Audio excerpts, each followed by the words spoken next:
हरियाणा की एक यूनिवर्सिटी है, एक विश्वविद्यालय है, J C Bose university of science and Technology. ये जो यूनिवर्सिटी है ना, उसने असिस्टेंट प्रोफेसर पोस्ट पर बहुत सारी भर्ती निकाली है और आप यकीन नहीं मानेंगे, ये जो भर्ती है ना, इसमें सिलेक्ट होने के लिए आपको कोई एग्जाम नहीं देना है और इंजीनियरिंग से लेकर मास कम्युनिकेशन सारे सब्जेक्ट्स के लिए प्रोफेसर की मांग की गई है। बस आपको क्या करना होगा, इस भर्ती में सिलेक्ट होने के लिए कुछ छोटी छोटी चीज़ों को ध्यान में रखना होगा, छोटे छोटे स्टेप्स को फॉलो करना होगा और बस आप असिस्टेंट प्रोफेसर बन जाएंगे इस यूनिवर्सिटी में। सो क्या होने वाला है पूरा प्रोसेस, कैसे होगा सिलेक्शन, कितनी मिलेगी सैलरी, कौन कौन से सब्जेक्ट्स हैं, चलिए सब पर बात करते हैं। क्योंकि ऑनलाइन आवेदन नहीं, इस भर्ती के लिए ऑफलाइन आवेदन करना होगा, यानी कि फॉर्म भर के आपको एक एड्रेस होगा, वहां पर भेजना होगा। एड्रेस भी बताएंगे, लेकिन सबसे पहले ये जान लेते हैं कि आप कब तक अप्लाई कर पाएंगे।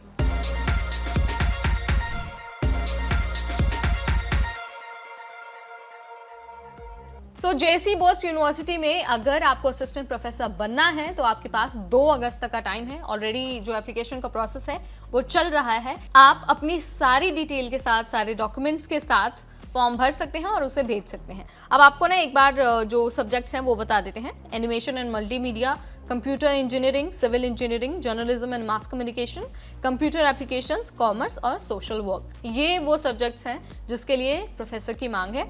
और अगर हम बात करते हैं कि आपके पास कौन सी योग्यता होनी चाहिए, तो देखिए सबसे पहले तो आपके पास किसी पोस्ट के लिए बीटेक होनी चाहिए या फिर बी की डिग्री होनी चाहिए या फिर आपके पास बीएससी और एमटेक की डिग्री होनी भी चाहिए। इसके अलावा आपके पास एमएस की डिग्री भी होनी चाहिए। वहीं अगर आप एनिमेशन, मल्टीमीडिया या फिर सोशल वर्क के लिए अप्लाई कर रहे हैं तो आपके पास मास्टर्स की डिग्री होनी चाहिए रिलेवेंट सब्जेक्ट में। इस बात का आपको ध्यान रखना है। उसके बाद अगर हम एज लिमिट की बात करते हैं तो इस भर्ती के लिए मैक्सिमम एज 55 साल है। इससे ज्यादा अगर आपकी एज होती है तो आप अप्लाई नहीं कर पाएंगे। आपको ना आवेदन करते वक्त जो शुल्क है, फीस है, वो भी देनी होगी। 1000 रुपीज़ जनरल कैटेगरी वाले कैंडिडेट्स को देना होगा। वहीं जो फीमेल कैंडिडेट है उनके लिए 500 रुपये है और जो एससी कैंडिडेट है उनके लिए 250 रुपये एप्लीकेशन फीस है। सैलरी सिलेक्ट होने के बाद लेवल 10 के अनुसार मिलने वाली है 15,600 से करीब 40,000 रुपये सैलरी और साथ ही एजीपी भी आपको मिलेगा 6,000 रुपीज़। इस बात का आपको ध्यान रखना है। सिलेक्शन की अगर हम बात करें तो कोई रिटन एग्जाम नहीं देना है। जो आपकी योग्यता है, शैक्षिक योग्यता है, उसी के आधार पर आपको सिलेक्ट किया जाएगा।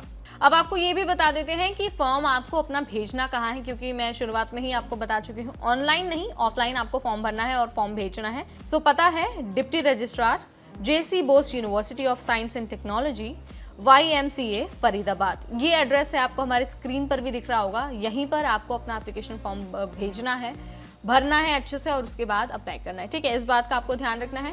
इसके अलावा अगर आपको कुछ डाउट लगता है या फिर आपको लगता है कि यार मुझे कुछ समझ नहीं आ रहा, तो आप ऑफिशियल वेबसाइट पर जाकर भी दूसरी डिटेल हासिल कर सकते हैं। ये वीडियो अगर आपको हेल्पफुल लगा तो इसे लाइक और शेयर करना बिल्कुल ना भूलें और साथ ही नौकरी के ऐसे और अपडेट्स के लिए आज ही सब्सक्राइब करिए हमारा चैनल NBT Tech Ed।